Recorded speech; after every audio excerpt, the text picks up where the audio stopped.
nada se compara ao teu amor. Deixou sua glória e habitou entre nós. Em tudo foi tentado, levou sobre si as nossas dores. Foi moído por nossos pecados, por seu sangue nós fomos lavados.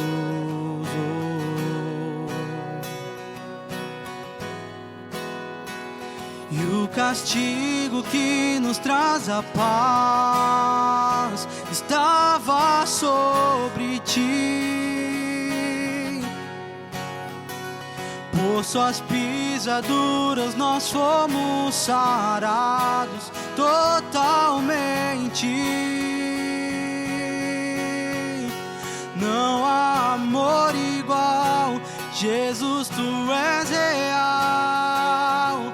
És o meu amigo fiel, maravilhoso amor. Sim, Jesus me salvou. És o sacrifício perfeito.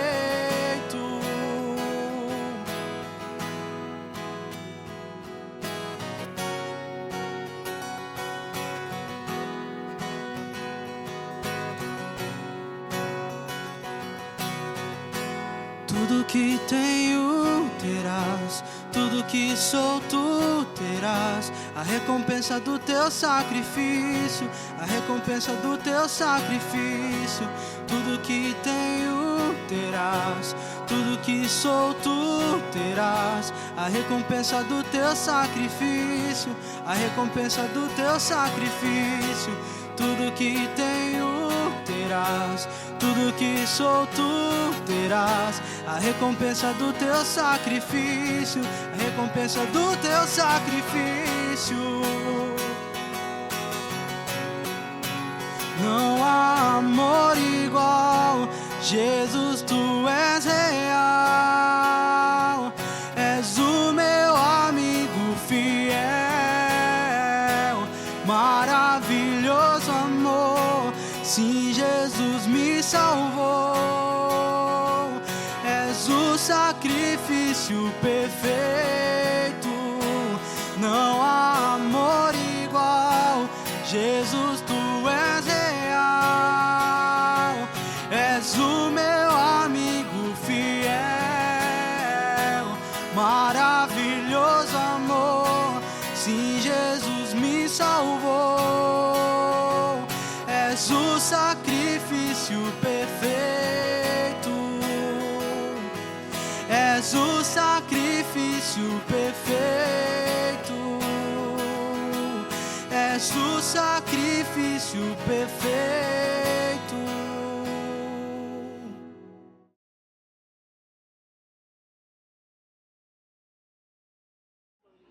Olá, tudo bem? Sejam bem-vindos a mais um CR Casa. Que tempo especial preparado por Deus para juntos aprendermos o Senhor, lermos a sua palavra e desenvolvermos uma amizade tão especial. E se você hoje está nos visitando pela primeira vez, seja muito bem-vindo. Hoje eu estou aqui para trazermos e nós conversarmos sobre o que nós falamos neste último domingo, sobre quando tudo perde o sentido. Talvez nesse dia de hoje você encontre um cansaço dentro da sua alma, mas não um cansaço físico que alguns dias de férias resolveriam, mas um cansaço, uma inquietação que às vezes você nem mesmo sabe por quê. Você está sendo tomado por uma rotina incessante, os dias estão correndo, é tantas responsabilidades, mas há uma pergunta dentro do seu coração que está gritando em você, que é: qual o sentido de tudo isso? Qual o sentido das coisas que eu faço? Por que eu faço o que eu faço? Para que eu sirvo? Talvez esse seja um questionamento do seu coração nesse dia. E não é somente do seu, de muitos corações. A verdade, no coração do homem há esse anseio pela busca de sentido e de satisfação.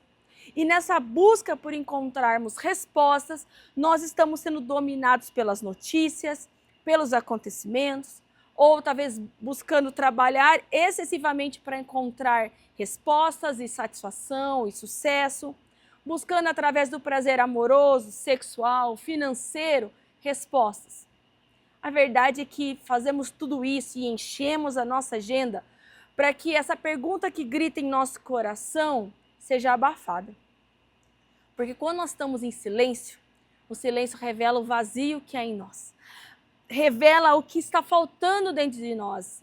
E ignorar o vazio não cria sentido para nós. Ao contrário, nós só adiamos o confronto. E hoje é um dia para você confrontar esse vazio que está no seu coração e colocá-lo à prova e encontrar o verdadeiro sentido para tudo que existe na sua vida. E para isso, então, nós vamos ler o livro de Eclesiastes, que é um livro muito corajoso, que é um livro que não maqueia a vida, mas traz realidades daquele que viveu debaixo do sol, como eu e você, uma vida terrena buscando respostas. Então eu convido você a ler comigo Eclesiastes capítulo 12. Vamos ler juntos?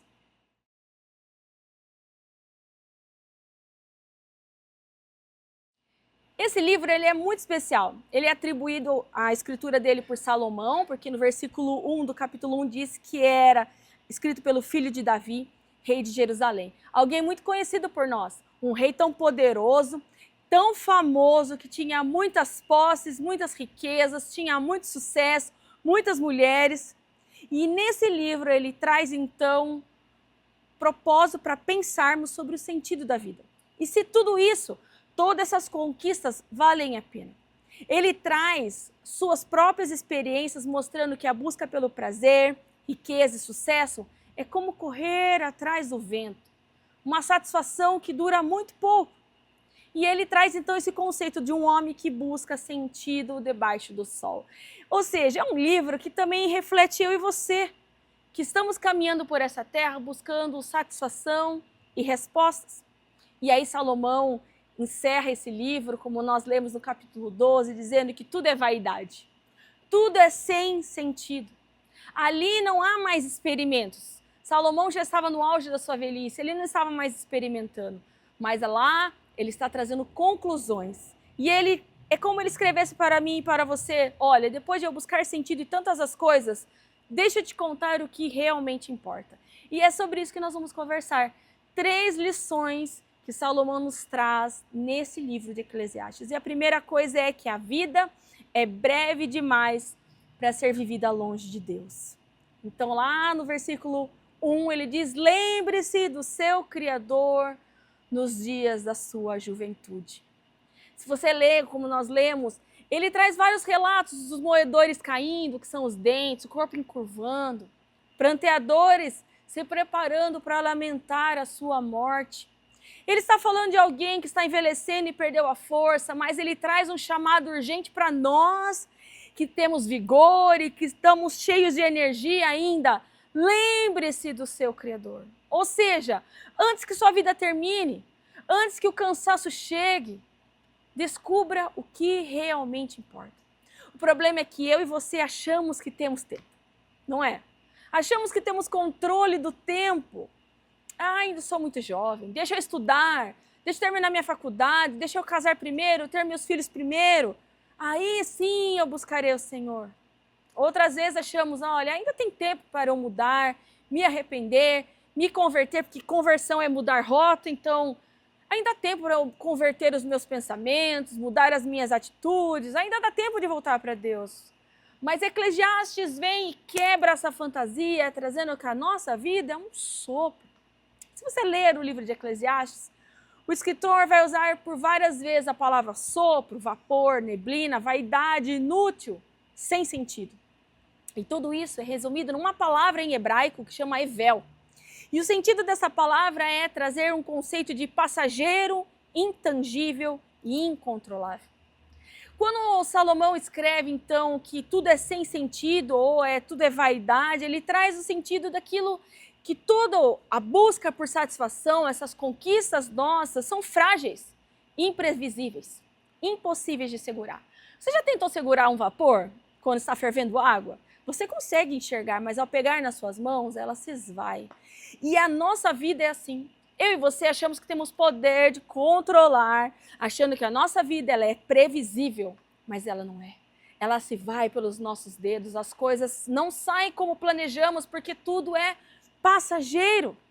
E com isso, Por achar que temos controle, deixamos decisões tão importantes para tomar na nossa vida para depois. Adiamos decisões espirituais, aquilo às vezes que Deus está falando no teu coração, vamos deixar para depois. Vamos deixar para depois, como se Deus pudesse ser deixado para depois. E Jesus, ele não é uma mera religião, ele é a razão da nossa vida. Nós vamos trazer hoje esse conceito em nós, de que antes que a vida termine, precisamos descobrir o que realmente importa. E então, nós temos a segunda lição, que é que tudo perde sentido quando Deus fica de fora. Salomão repete por 4 vezes a mesma frase. Tudo é sem sentido. Sem sentido, diz o mestre. Não faz sentido. Não faz sentido. Talvez você tenha uma outra versão que fala vaidade de vaidades. Tudo é vaidade. Ou seja, tudo é passageiro. Tudo é sem sentido. Tudo é incontrolável. Não é uma fala pessimista de Salomão, mas é uma fala extremamente honesta de alguém que teve tudo o que os olhos desejaram, que o coração ansiou e ainda nada disso completou ou trouxe satisfação. Salomão foi um homem que conquistou tantos povos e isso ainda não o satisfez. Ele teve muitas mulheres, alguns dizem mais de 1000 mulheres, e essas mulheres não o preencheram o vazio do seu coração. Salomão era alguém cheio de sucesso, famoso, reis vinham visitá-lo. O nome dele era conhecido por todos e isso não o sustentou, porque na verdade o tempo apaga todas essas coisas. E talvez você esteja vivendo esse drama de Salomão. Você tem buscado ter as coisas, ou ser alguém, ser importante, ser reconhecido, e isso não está trazendo respostas para a inquietação do seu coração. De fato, o problema não está em você se casar, ou você ter uma casa melhor, ou buscar crescer profissionalmente. O problema está em esperar que elas resolvam aquilo que somente Deus pode dar para você. Há uma frase que alguns atribuem a Fyodor Dostoiévski, que é um escritor russo, outros a um matemático e filósofo francês, Blaise Pascal. Eu não sei quem é o autor, mas a frase é tão real que existe no coração do homem um vazio do tamanho de Deus. E talvez o vazio que há em você é tão gigantesco assim, do tamanho de Deus.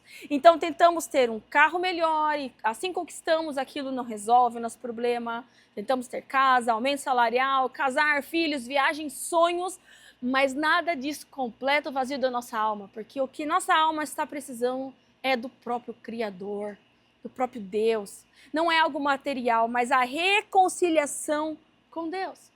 Talvez você sirva na igreja, você sirva em algum ministério, você está aí no CR Casa, talvez você venha a todas as celebrações e ainda tenha um coração sincero em servir, mas você está servindo a obra de Deus, deixando Deus de lado. Você faz por meros ritos, meros cumprimentos de check-in, de lista de tarefas, mas o seu coração está distante de Deus, porque você tem deixado Deus fora da sua vida, fora dos seus planos.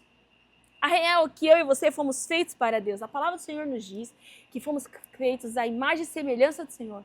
E nós somos feitos para a adoração, para adorá-lo. Então, nada menor que Deus vai completar a nossa alma. Qual é o tamanho de Deus? Então, casas não são menores, família é menor, sonhos são menores, viagens são menores que Deus. E nada disso vai completar a nossa alma. E aqui, então, eu quero propor a primeira pergunta para você fazer uma análise e responder em grupo, discutir em grupo. A pergunta é a seguinte: existe alguma área da sua vida onde Deus tem ficado de fora das decisões? Pense agora e responda em grupo.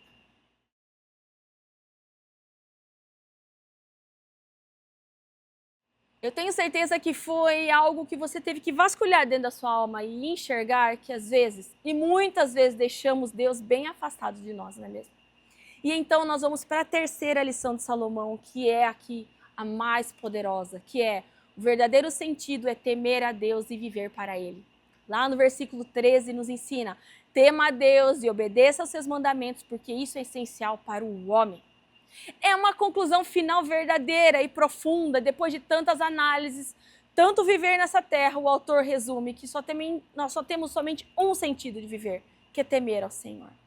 é viver uma vida cheia de sentido. Quando? Vivemos uma vida rendida a Deus. Parece algo clichê, não é mesmo?